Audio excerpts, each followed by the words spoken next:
all part of a healthy diet, or at least that's what we've been told. So why is veganism becoming so popular? Veganism and plant-based nutrition is on the rise in the UK. A recent report by Waitrose found that 1 in 8 Britons are now either vegetarian or vegan, and a third of UK customers have deliberately reduced the amount of meat that they eat or cut it out entirely. I've been vegan myself now for about 6 months, and I wanted to find out why it's becoming so popular with other people too. Is it hard to stop eating meat and animal products, and how have people gone about doing it? Can we actually be happier and healthier as herbivores, and could this help save the planet for future generations? To start with, let's find out why people have decided to become vegan in the first place. My first ever thoughts was probably at the university when it was just a time of lots of excess and lots of drinking and eating, and I remember having the odd thought of this just seems a bit strange, to eat an animal. But a good friend of mine was vegan, and every now and again we'd have a conversation, and I would always say to him, I can't imagine going vegan. It's too extreme. These were my thoughts, and this is what I said to him. But then I started finding more and more articles about, promoting the beneficial aspects in terms of health of a plant-based diet. And I was just running out of excuses not to go vegan, and this was a conversation with him. Any argument that I had could quite logically be countered. And eventually I just thought, well, it totally makes sense. So I've got to do it. I just started researching stuff. I was seeing stuff on social media. I was reading loads of stuff. And then I'd ummed and ahed about being vegetarian. And then the veganism, was kind of in the media a lot more as well. So researched all about that. And then just literally, it was as if there was a switch in my head. And it was like, that's it. I can't do it anymore. I want to be vegan. I can't be exploiting animals and eating animals and consuming animals anymore. It's just not right. Well, my mum was becoming vegan, but I'm older, and then if I was a grown-up, I think I would be vegan. Because I do really love animals, but it's just hurting them. They get crammed into little tiny cages, so they can't move at all. I was veggie before, when I was quite young. It was after seeing a documentary on, animal welfare in Europe at the time. I was still in school back then.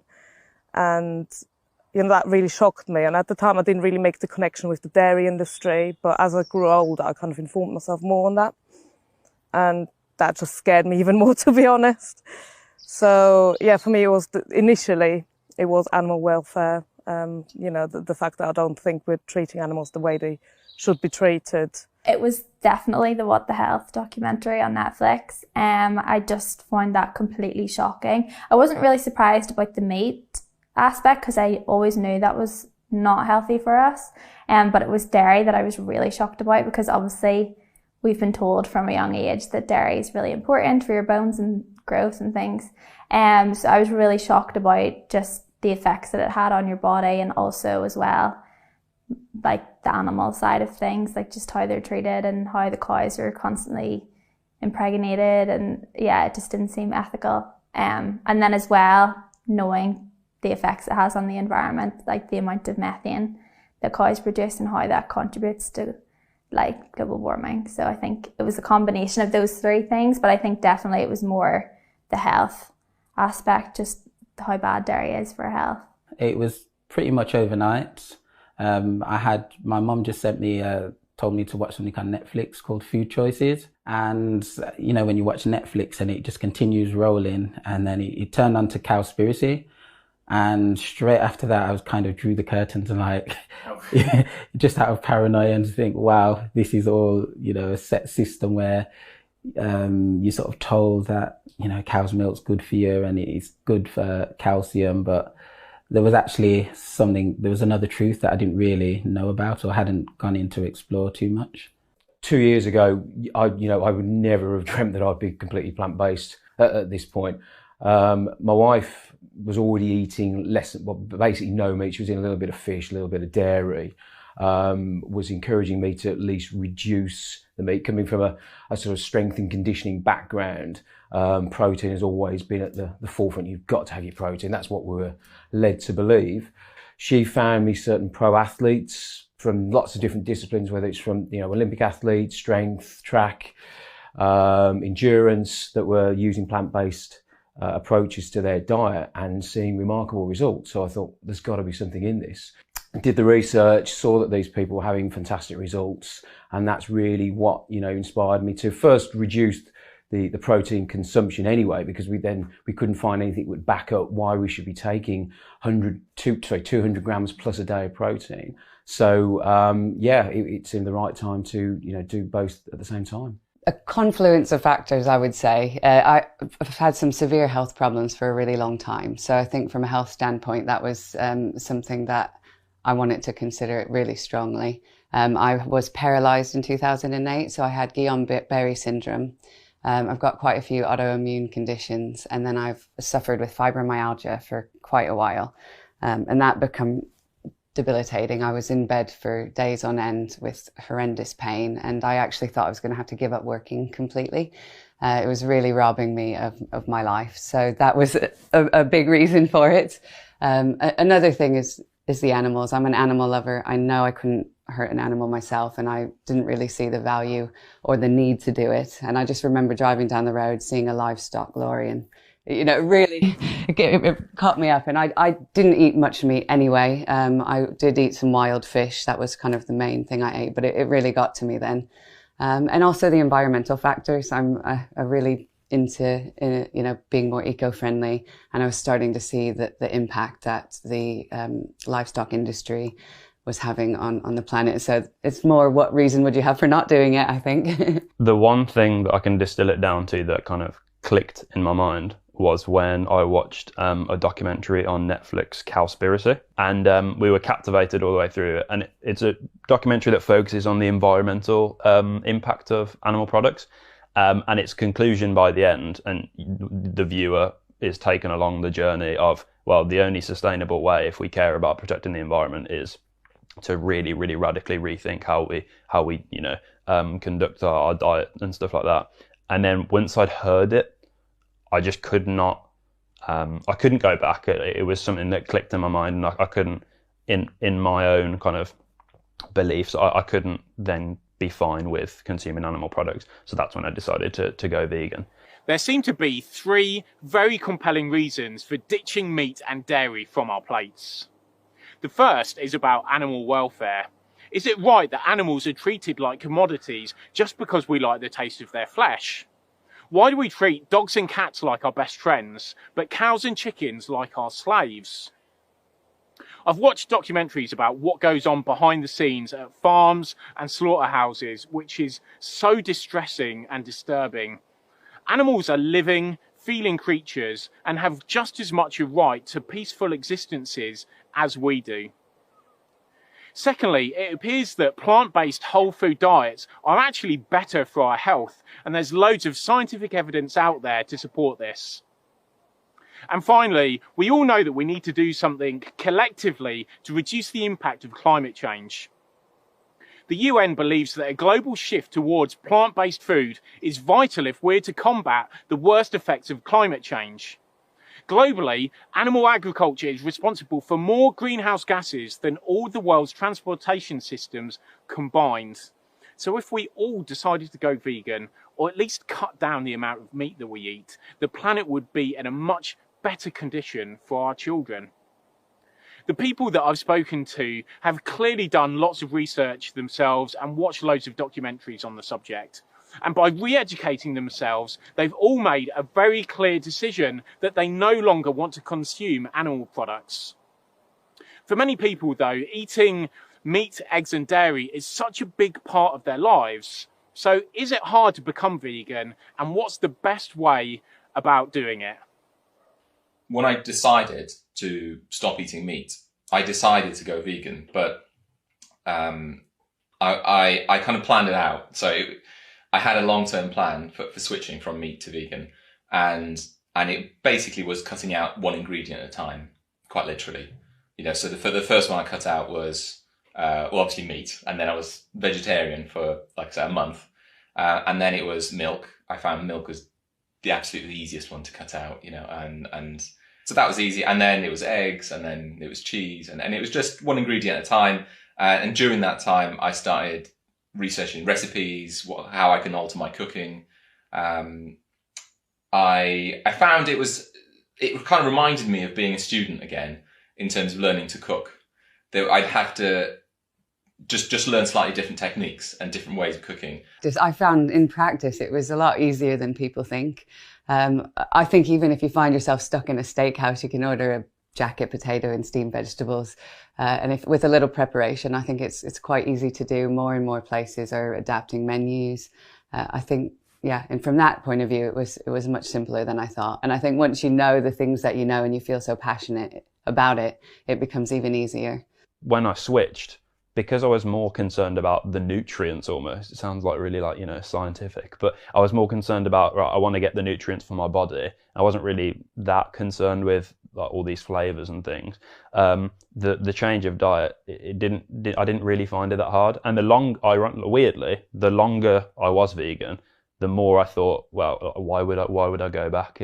My taste buds almost changed, and my wants and things changed to the point where I was excited to eat a big bowl of like vegetables and healthy food, and the thought of kind of like eating some like greasy, cheesy burger, I was just like, I just don't want that. I don't think it's really hard.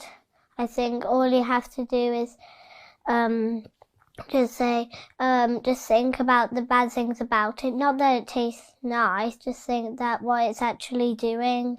Because after what I'd watched on like the documentaries and things like that, I was 100% like, I don't want to eat those foods again. Like, it was enough for me to just be like, yeah, that's it. But before I fully went plant-based, I didn't eat meat. So the only meat that I ate was chicken. So I think it was a lot easier for me because I'd already given up like red meat and fish.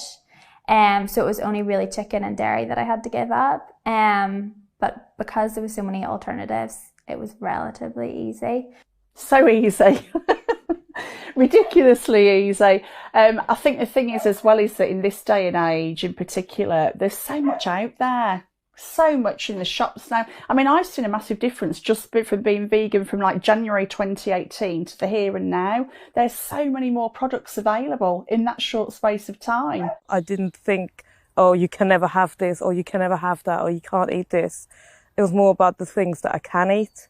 I was focusing on all, the nutritious food, all the things that I enjoyed eating, just found vegan recipes for them. And to be honest, I don't think the entire time I've ever felt like I'm missing out.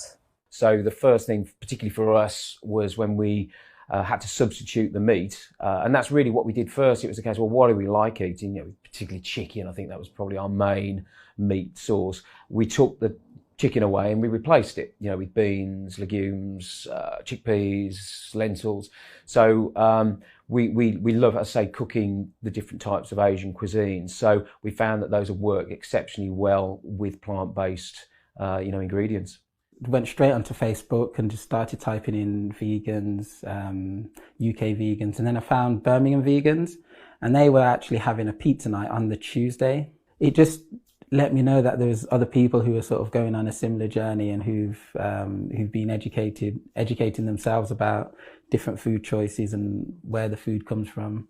So that kind of put me on the right path, really. Meeting other people straight away just let me know that actually it's not a strange thing to do. There are other people out there who, are thinking a similar way. We came across the Plant Pure Nation documentary, and then as part of that documentary and how it pans out in the US, groups were starting to form around the US where people could turn up at somebody's house or a venue and actually try plant-based foods, mix with people that are already eating the plant-based vegan way. So we thought, right, well, okay, well, let's see if we could do something similar in the UK. So we created our own pod the back end of last year, and it's been a real success. Had a lot of interest from people already, as I say, following those sort of diet protocols. But I say what's really great to see is people that don't currently eat a plant-based diet and are just inquisitive around the sort of foods that we eat. I'm actually surprised at how easy people have found it to become vegan. I thought that most people would find it really hard. It seems like a good approach is to plan it out and do it one ingredient at a time, and then find plant-based substitutes and recipes so it's not too overwhelming. There are so many alternatives in the supermarkets now, which is making it much easier, and most restaurants offer vegan options too. Something that can be quite hard to overcome though is the social expectation from friends and family to eat meat. And I know from personal experience that being vegan can sometimes make it feel like you're the odd one out in your peer group. A great way to overcome this though is by finding groups online or in person of other people who have decided to eat a plant-based diet, because being around other people really does help to provide extra motivation and inspiration if the going ever gets tough. But by putting in a little bit of effort, there are definitely plenty of rewards to be had. I started just getting regular blood tests just as part of my training. And so I tracked all my metrics over the years from before I was vegan to after. And I just noticed a positive increase in, all the metrics going into a positive direction. So things that were borderline are now in the green, just generally getting healthier. To the point where the organisation that organised the tests got in contact with me to basically ask me questions about what I'm doing, because the way they said it, I was in the top 3% of people doing these blood tests, and they wanted to know what the secret was, how they said it. And yeah, I told them I went on to a plant-based diet, and then they actually said, anecdotally, that they've seen that trend. They've asked the same question to the people that are getting good blood tests. And the thing that they're hearing over and over again is, I switched to a plant-based diet. Yeah, with regards to having more energy and fuel into my body, I really do think energy is the biggest thing for me. When I've spoken to my mates, and the only real thing that they can distill it down to is you just don't have that lethargy, that fatigue. Like, I'm not saying you don't get tired, but it's different. I feel like I'm just more awake all the time, because the food that I'm eating, I'm eating like oats, all these like high carbohydrate, high energy foods. And like before, there was just that kind of like drag a lot of the time. Whereas now I'm ready to go. As long as I've had a good night's sleep, and I'm ready to go. Whereas I definitely did not have that before. So I then felt my endurance improve, and then strength, and then particularly recovery. So after an intense workout, whether it's a 10K run or a heavy session in the gym, I found that the aches, the DOMS, or delayed onset muscle soreness, was really a thing of the past, and I rarely get it these days unless it's a super intense workout where I'd expect it. But again, I would recover a lot faster. So I've actually noticed a lot of benefits. I feel much more healthier in myself. I've just noticed that I've lost weight, and I feel like I sleep better. I don't feel hungry as often. And I feel like the foods that I do have fill me up. The first thing I've really noticed was sleep. My sleep improved. I was consuming a lot more water because with the higher levels of protein, I believe my kidneys were under a lot of pressure, so I was consuming a lot more water. During the night time in bed, that means obviously more trips to the bathroom. So initially that was probably the first change that I started to see.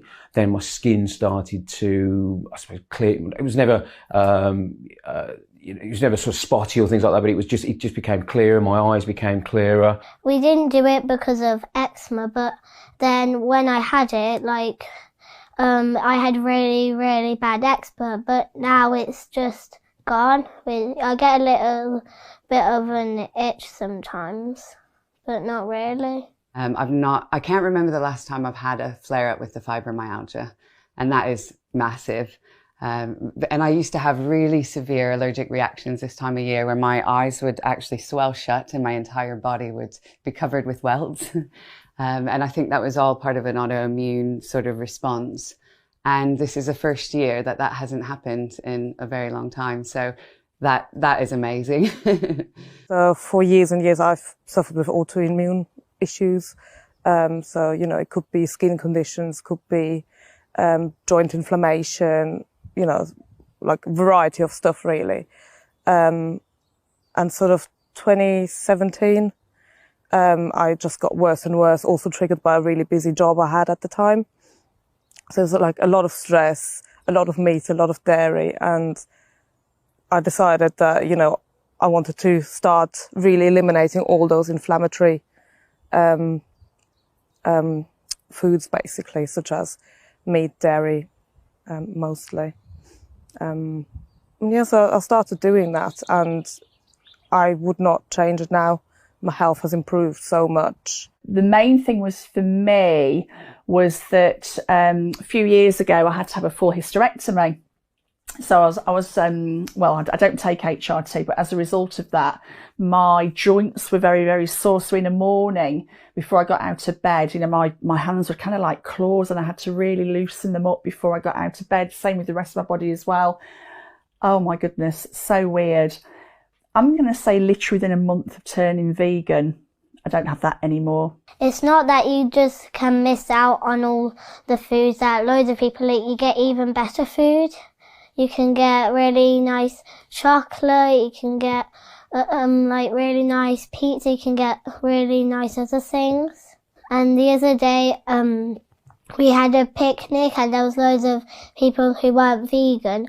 I had a giant bar of chocolate, so I shared it out with everyone and said and then they said it's even better than normal chocolate. There appears to be no end of benefits of eating a plant-based diet. Better sleep, clearer skin, more energy, and it's made a massive difference to people who have been battling with chronic diseases for years, like fibromyalgia, eczema, and other autoimmune conditions. And I think it's really interesting how Vladimir got his blood work done before and after becoming a vegan, which proves that plant-based nutrition really is better for us at a biological level. It can still feel like a daunting prospect for people to make the transition to a vegan lifestyle. So if you're thinking about being vegan yourself, here are some tips for how you can go about doing it. First of all, I think it's really important that before people decide whether they want to do it, that they actually read the information, like whether that's through documentaries or online, like reading like research papers.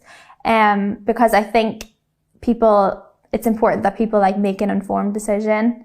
And it's like for themselves, because obviously it's the rest of your life potentially, and it's like such a big decision because you're going to be changing how you're eating on a daily basis. So I think in order for it to be sustainable, like people have to read the information so that they feel more motivated. Because I definitely found at the start when it was difficult that just having the information in the back of my head and remembering, okay, this is bad for your health, or like the animals are suffering, or it's bad for the environment. I just felt that helped me say no, like I want to stay plant-based. So I think read the information first and then get a good cookbook. But I think you have to plan, and I think it's like anything, you know, if you don't plan, you plan to fail, essentially. So it's having a plan, it's having a catalogue of recipes so that you can, you know, rotate those. So whether you repeat anything once a week, but it's having those recipes there to sort of fall back on. Otherwise, you will resort to grabbing something for the takeaway, or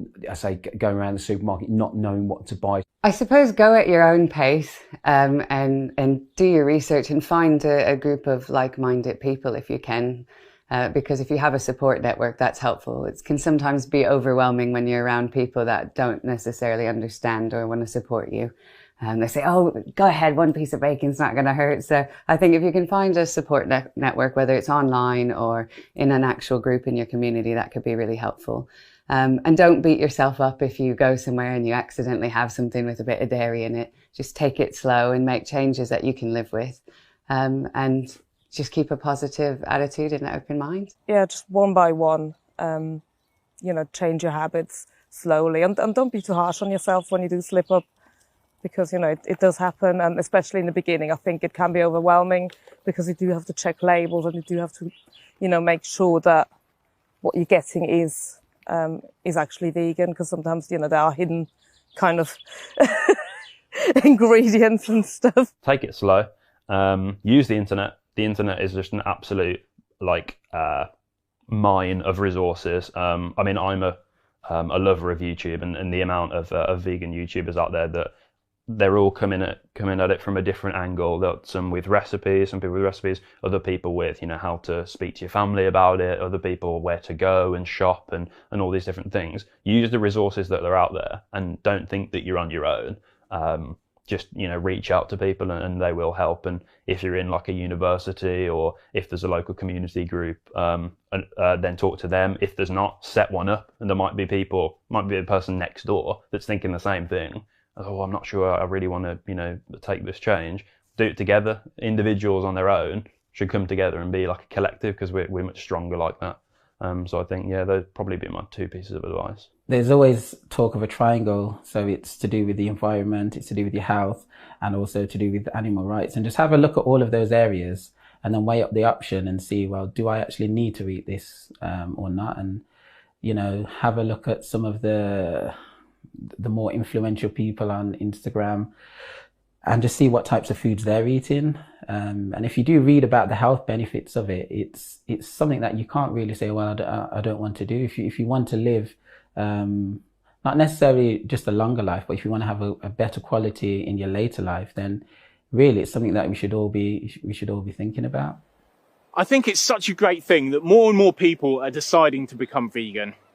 It's better for our health, the welfare of animals, and the environment. So the arguments really are stacking up. And now that plant-based foods are becoming more available, it's much easier to make that change. I've been really blown away by the personal benefits that people have found, and not a single person has regretted their decision to be vegan.